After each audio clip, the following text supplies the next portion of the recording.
دعوت و تبلیغ میں عام مخصوص نہیں کر سکتے، اس امت کو بھی یہ تعلیم ہے کہ وہ دعوت و تبلیغ میں امیر یا غریب کا لحاظ نہ رکھے، دعوت کو عام رکھے، ہر کسی کو دین کی دعوت دینا، دین کی طرف لوگوں کو بلانا ہے۔ تو یہ بات کئی آیتوں میں ہے۔ آگے کی آیتیں جو آج ہم انشاءاللہ اس کا ترجمہ اور تفسیر سنیں گے، تو وہ کَلَّا إِنَّهَا تَذْكِرَةٌ فَمَن شَاءَ ذَكَرَهُ یہیں سے تھا جس میں اللہ تبارک و تعالیٰ بتاتے ہیں کہ اے نبی، یہ قرآن تو سراسر نصیحت ہے، مکمل طور پر یہ قرآن نصیحت ہے، ہر عام اور خاص کے لیے نصیحت ہے، امیر ہو یا غریب، ہر ایک کے لیے نصیحت کے طور پر اس قرآن کو نازل کیا گیا ہے۔ یہی اللہ فرماتے ہیں کَلَّا إِنَّهَا تَذْكِرَةٌ، ہرگز نہیں، یہ قرآن تو نصیحت ہے، سب لوگ اس سے نصیحت حاصل کر سکتے، اور نصیحت حاصل کرنے کے لیے ہی اس قرآن کو نازل کیا گیا ہے۔ کَلَّا إِنَّهَا تَذْكِرَةٌ فَمَن شَاءَ ذَكَرَهُ، جو چاہے نصیحت حاصل کر لے۔ فِي صُحُفٍ مُكَرَّمَةٍ مَرْفُوعَةٍ مُطَهَّرَةٍ بِأَيْدِي سَفَرَةٍ كِرَامٍ بَرَرَةٍ۔ تو یہاں تک اللہ تبارک و تعالیٰ یہ فرما دے کہ یہ قرآن کیسی معزز ہے، کن فرشتوں کے ہاتھوں میں ہے۔ فی صحف مکرمہ، بہت ہی مکرم صحیفوں میں ہے۔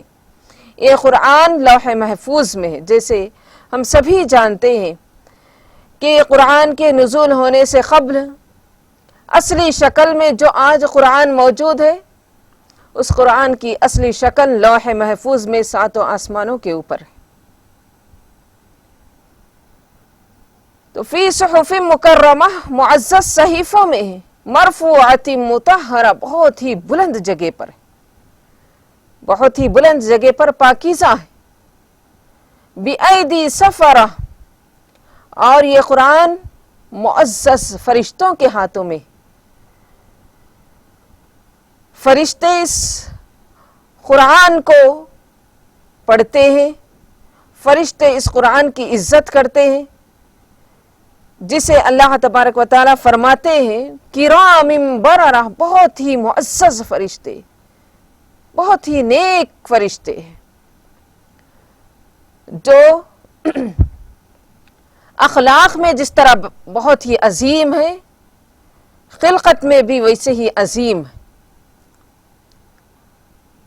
اس آیت کی تفسیر میں مفسرین بیان فرماتے ہیں کہ ایک حافظ قرآن کو بھی ایسے ہی اخلاق و عادات کا حامل ہونا چاہیے، ایسے ہی پاک اخلاق والا ہونا ہے، جیسے فرشتے جو قرآن کو اٹھائے ہوئے ہیں، قرآن کو لاتے ہیں، جبریل علیہ السلام ہے یا پھر اس کے علاوہ دوسرے بھی فرشتے، تو ایک حافظ قرآن کے اندر بھی وہ تمام خصوصیات اپنے اندر لانے کی کوشش کرنا ہے، جو معاشرے میں ایک بہترین اخلاق والا بن سکے۔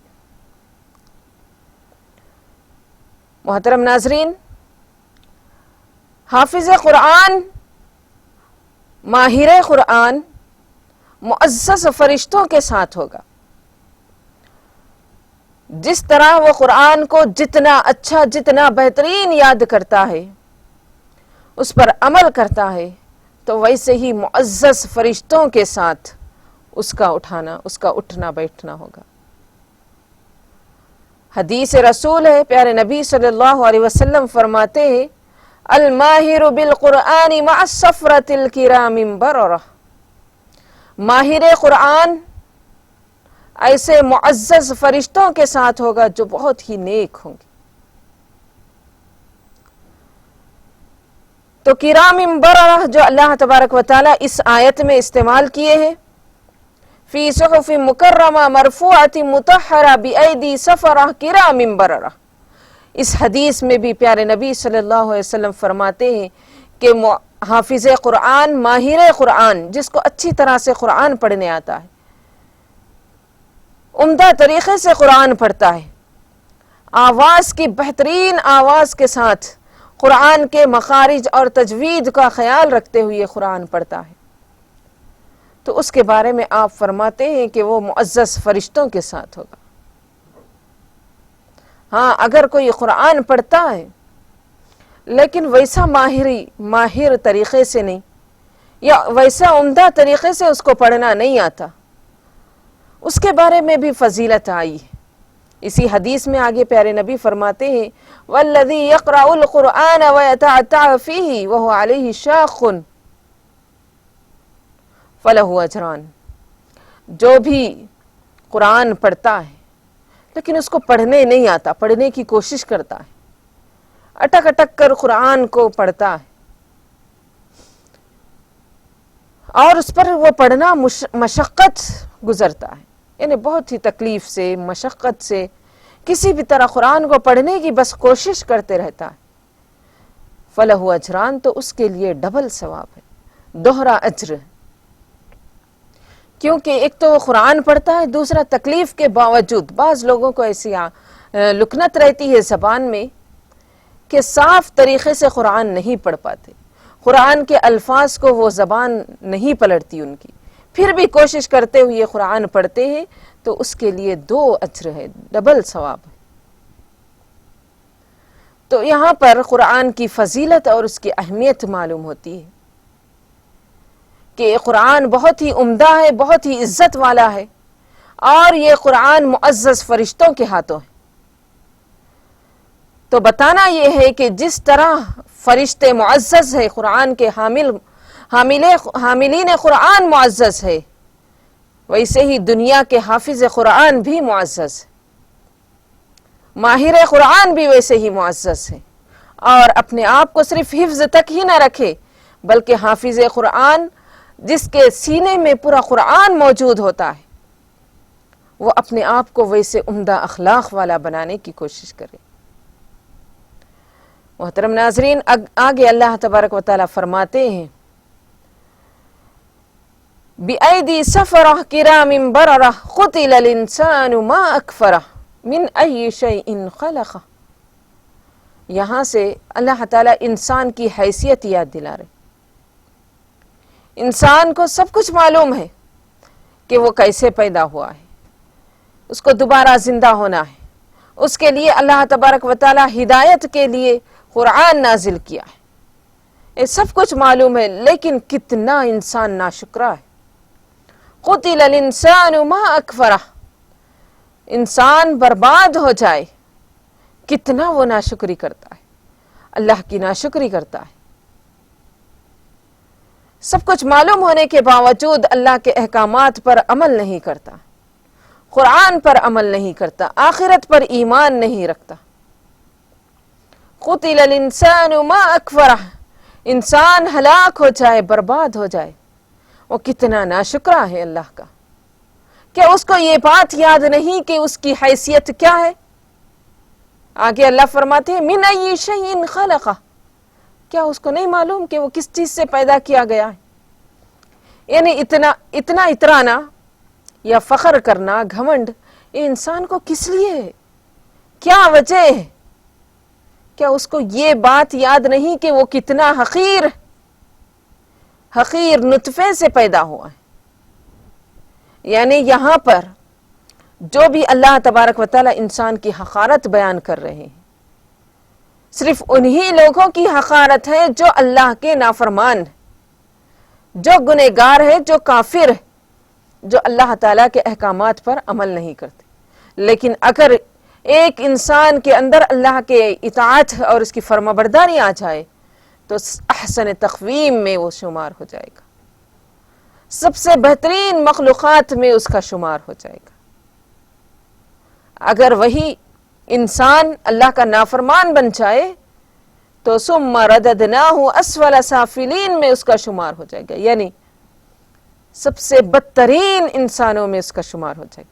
اسی لیے سورہ بینہ بھی ہم لوگ پڑھے ہیں، سنے ہیں، جس میں اللہ تعالیٰ فرماتے ہیں جو اللہ کے احکامات پر عمل کرتے ہیں اولئک ہم خیر البریہ، اللہ کہتے ہیں کہ یہی سب سے عمدہ مخلوق ہے پورے مخلوقات میں، حتیٰ کہ فرشتوں سے بھی افضل ہو جاتا ہے اگر ایک انسان نیک ہو جائے، متقی ہو جائے۔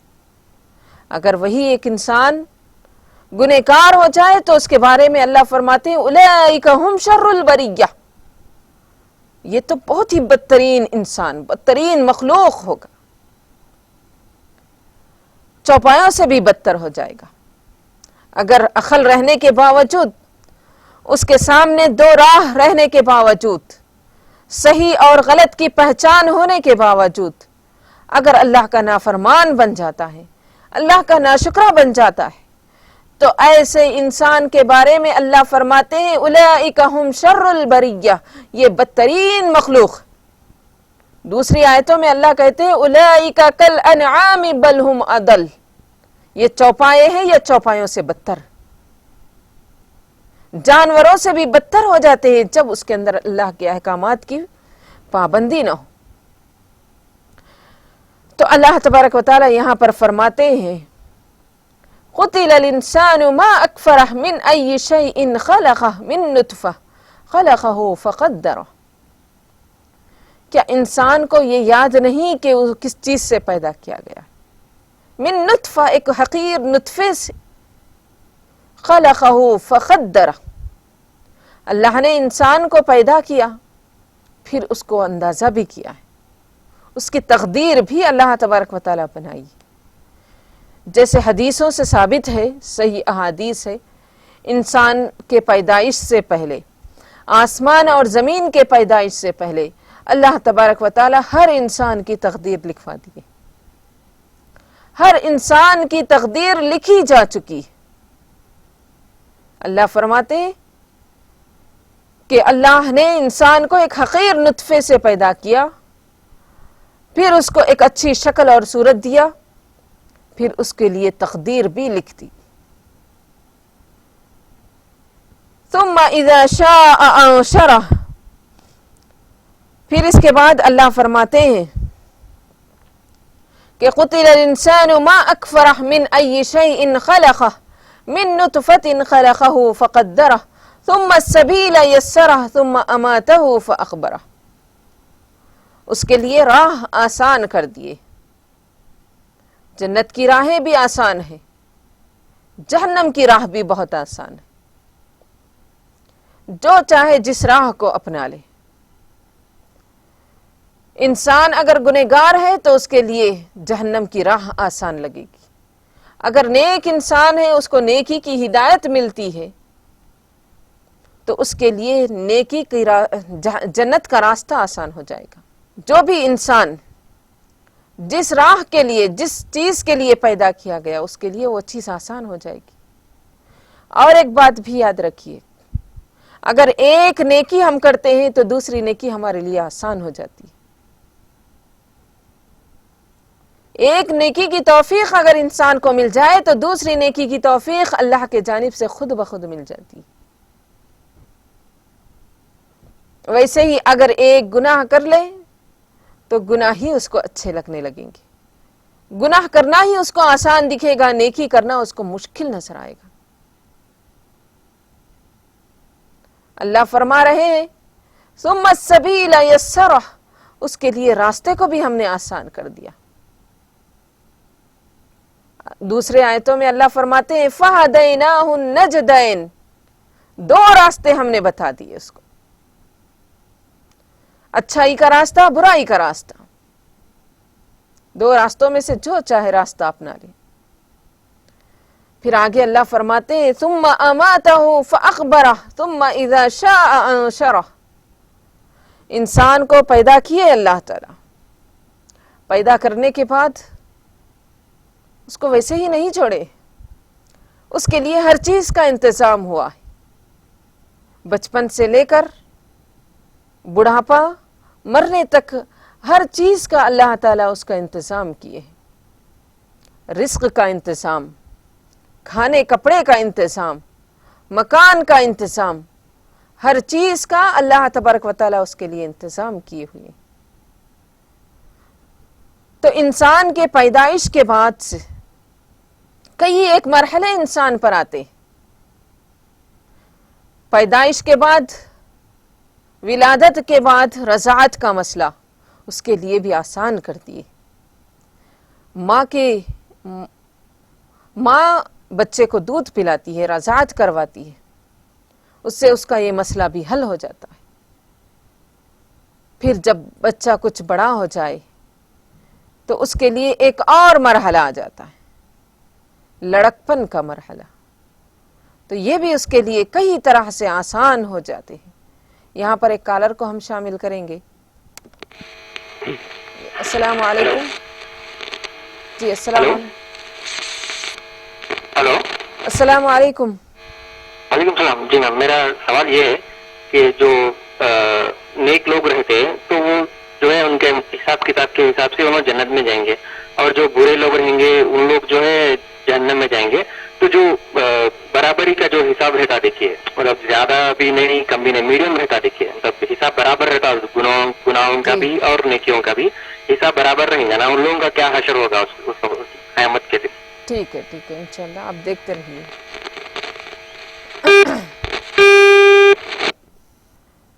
تو الحمدللہ بہت ہی بہترین سوال تھا کہ جو نیکی، جس کے نیکی کا پلڑا بھاری ہو جائے تو وہ جنتی ہے، جس کے گناہ کا پلڑا بھاری ہو جائے تو وہ جہنمی ہے. اب جس کے نیکی اور گناہ کا پلڑا برابر ہو، ترازو میں، میزان میں جب گناہ اور نیکی برابر ہو جائے تو اس کا کیا حشر ہوگا.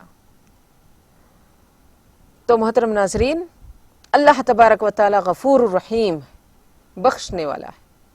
انسان کے نیکیوں کا پلڑا اور گناہ کا پلڑا یکساں ہو جائے تو ایسے اگر گناہ ہے جو صغیرہ ہے، جو معافی کے لائق ہے، تو اللہ تبارک و تعالی اس کو معاف کر دیں گے، اس کو معاف کر دیں گے اور پھر اس کو جنت میں داخل کریں گے.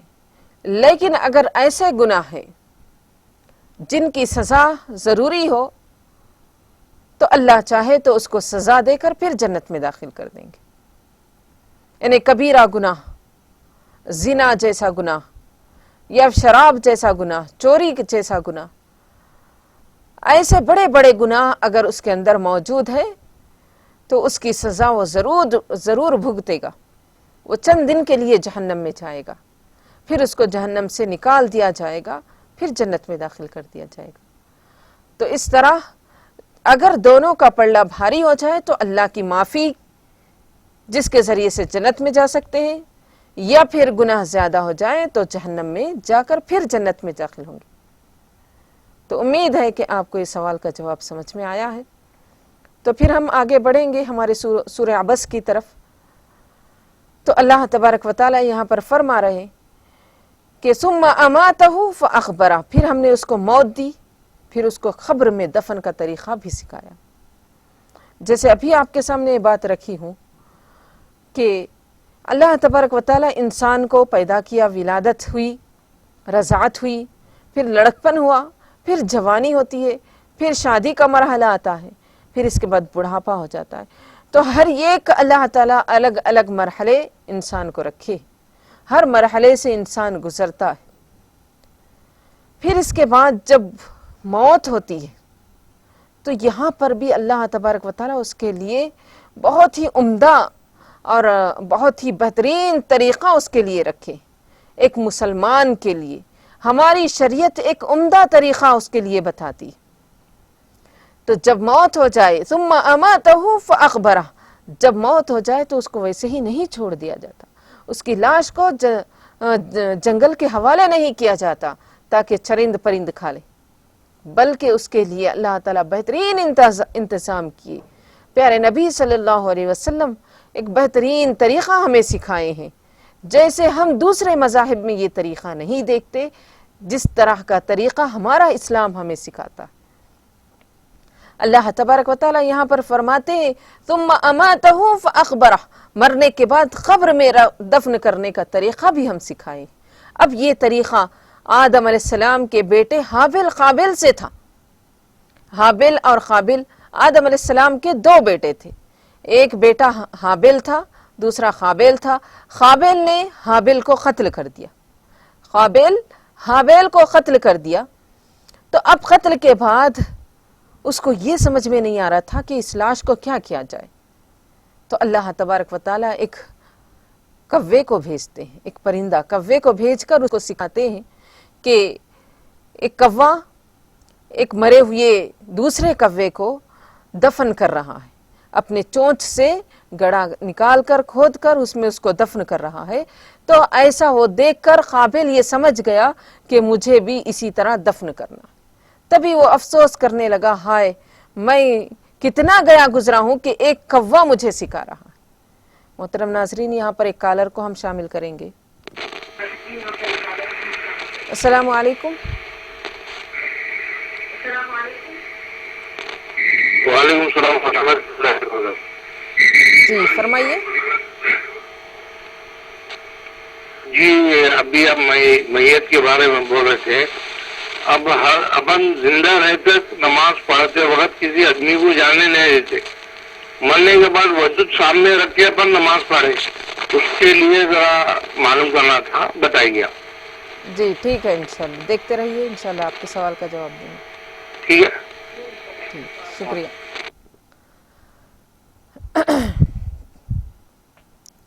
تو میں یہ بتا رہی تھی کہ میت جب انسان مر جاتا ہے تو الگ الگ مذاہب میں الگ الگ طریقے ہیں, لیکن جیسے اسلام ہمیں سکھاتا ہے, جیسی ہماری شریعت ہمیں تعلیم دیتی ہے, اتنی بہترین تعلیم شاید کہ کسی اور مذہب میں نہیں.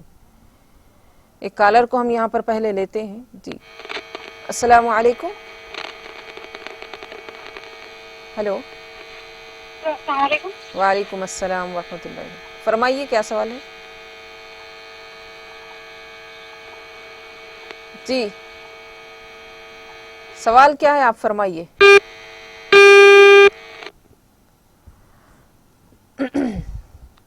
تو میت کو اللہ تبارک و تعالی شریعت ہمیں یہ تعلیم دیتی ہے کہ مرنے کے بعد اس کو نہلانا ہے, اس کو غسل دینا ہے, اس کو پاک کر دینا ہے. پھر اس کے بعد ایک بہترین لباس جیسے سفید کپڑے میں اس کو کفنانا ہے. پھر اس کے بعد نماز جنازہ ادا کرنا ہے, اس کو عطر سے خوشبو سے معطر کرنا ہے. پھر اس کو قبر میں دفن کرنا ہے, اور وہ بھی بہترین طریقے سے اس کا دفن کرنا. نماز جنازہ پڑھتے ہیں, پھر اس کے بعد تدفین ہوتی. تو یہاں پر ایک کالر کو ہم شامل کریں گے. جی السلام علیکم. السلام علیکم ورحمۃ اللہ وبرکاتہ. وعلیکم السلام ورحمۃ اللہ وبرکاتہ. فرمائیے. جی میرا یہ سوال تھا کہ جنت کے کتنے دروازے ہیں اور ان کے نام کیا ہے. جی ٹھیک ہے. تو دیکھیے یہاں پر ہم لوگ پہلے سوال کا جواب دیں گے کہ میت کو اللہ کے رسول صلی اللہ علیہ وسلم جو طریقے سے سکھائے ہیں کہ اس کی نماز جنازہ ادا کریں گے, پھر اس کو قبر میں تدفین ہوگی, اور یہ بھی دفن کے وقت لحد قبر کھودنا یہ اللہ کے رسول کو زیادہ پسند تھا, اور تاکہ ڈائریکٹ براہ راست میت پر مٹی وغیرہ نہ گرے, تو اس لیے لحد قبر اللہ کے نبی صلی اللہ علیہ وسلم کو زیادہ پسند تھا, اور اسی کو زیادہ ترجیح دینا ہے تاکہ اس کی عزت ہو جائے, انہیں میت کی عزت ہو. لیکن اگر دوسرے مذاہب میں ہم دیکھتے ہیں تو اس کو جلا دیا جاتا ہے, مرنے کے بعد اس سے ایسا وحشیانہ طریقہ اختیار کیا جاتا ہے جسے سوچ کر ہی جسم کے رونگٹے کھڑے ہوتے ہیں. یہ اللہ تبارک و تعالیٰ کی جانب سے ہمارے لیے ایک بہت بڑا انعام ہے کہ اللہ نے ہمیں مسلمان بنا کر پیدا کیا ہے. ہماری زندگی میں بھی ہمیں عزت ہے, ہمارے مرنے کے بعد بھی ہمیں عزت ہے. تو اللہ فرماتے ہیں ثم اماتہ فاخبرہ, یہ بہترین طریقہ ہے جس کو اللہ تعالیٰ اس صورت میں فرما رہے ہیں کہ انسان کو اللہ نے موت بھی دیتا ہے, اور موت دینے کے بعد قبر میں دفن بھی کرنا ہے, اس کو چھوڑ دینا نہیں. انسان کی لاش کو ایسے ہی جنگلوں میں پھینکنا نہیں ہے, یا پانی میں پھینکنا نہیں, یا پھر اس کو جلانا نہیں, بلکہ اس کو قبر میں دفن کرنا. اور ایک دوسرے کا سوال تھا کہ جنت کے کتنے دروازے ہیں. جنت کے 8 دروازے ہیں, الگ الگ دروازے ہیں. باب الریان ہے, باب الصدقہ ہے, باب الکاظمین الغیظ ہے, باب الصلاۃ ہے, تو الگ الگ 8 دروازے ہیں، 8 دروازوں کے الگ الگ نام ہیں۔ حدیث میں آتا ہے کہ جو عورت 5 وقت کی نماز کی پابندی کرے گی، اپنے شوہر کی اطاعت و فرمانبرداری کرے گی اور اپنے عزت کی حفاظت کرے گی، تو ایسی عورت کے لیے اللہ تبارک و تعالی 8 جنت کے دروازے کھول دیں گے، جس دروازے سے چاہے وہ داخل ہو سکتی ہے۔ یہ صحیح بخاری اور مسلم کی روایت ہے۔ وَإِذَا صَلَّى الْمَرْأَةُ خَمْسَهَا وَصَامَتْ شَهْرَهَا وَحَسَنَتْ فَرْجَهَا وَأَطَاعَتْ بَالَهَا، 4 کام ہے، 8 دروازے اس کے لیے کھول دیے جائیں گے۔ 5 وقت کے نماز کی پابندی کرنا، 1 مہینے رمضان کے روزے رکھنا، شوہر کی اطاعت و فرمانبرداری کرنا اور اپنی عزت کی حفاظت کرنا۔ یہ 4 کام اگر کسی عورت کے اندر آ جائے تو اس کے لیے 8 جنت کے دروازے کھول دیے جائیں گے۔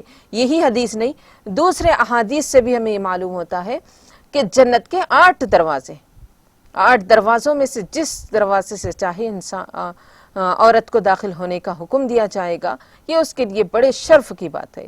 تو ان میں سے ایک باب الصلاح ہے، باب الصیام ہے، جسے باب الریان بھی کہتے ہیں۔ انہیں نماز، جبکہ کیا ہے، اکثر و بیشتر جو ہمیں معلوم ہوتا ہے کہ جو اگر نماز کے پابند ہے تو باب الصلاۃ سے اس کو بلایا جائے گا، اگر کوئی روزے دار ہے باب الریان سے اس کو بلایا جائے گا، اگر کوئی جہادی ہے، مجاہد ہے، تو اس کو باب الجہاد سے بلایا جائے گا، اگر کوئی غصے پر کنٹرول کرنے والے ہیں تو باب الکاظمین الغیظ سے بلایا جائے گا۔ تو ایسے 8 الگ الگ دروازوں سے بلایا جائے گا۔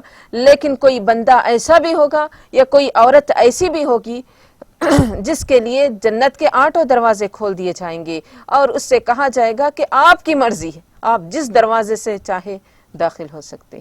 اللہ تعالی ہمیں ایسی عورتوں میں سے شامل فرمائے کہ جنہیں اللہ تعالی قیامت کے دن جنہیں یہ کہا جائے کہ جنت کے جس دروازے میں سے چاہے داخل ہو جائے۔ محترم ناظرین، یہاں پر ہم رکتے ہیں ایک مختصر سے وقفے کے لیے۔